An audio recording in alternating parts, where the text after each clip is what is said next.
বেলপুরি খেতে যাই ছোট ভাই তামিমকে নিয়ে।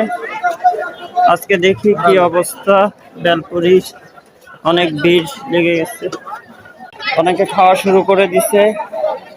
দুইটা দিয়েন, ঝাল করে দিয়ে আর টক দিয়ে একটু। অলরেডি 2 প্লেট অর্ডার দিলাম। এই দোকানের নাম হচ্ছে সাইফুল ভাইয়ের বেলপুরি।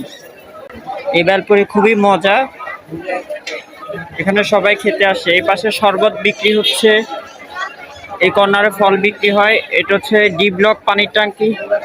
বেলপুরির প্রচুর ভিড়, কিছু পার্সেল যাবে বাসায়। আজকে খালা আসেনে। এই পাশে হচ্ছে আঙ্কেল আর ওনার ছেলে, ওনারা 3 জন মিলে দোকানদারি করে।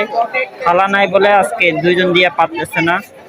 ওই পাশেও বেলপুরি বিক্রি হয়, ওই পাশেও আবার ফুচকা বিক্রি হয়। তামিম এই পাশে শরবত খাইতে গেছে, তবে আমি এই শরবতগুলো খাই না, লোকাল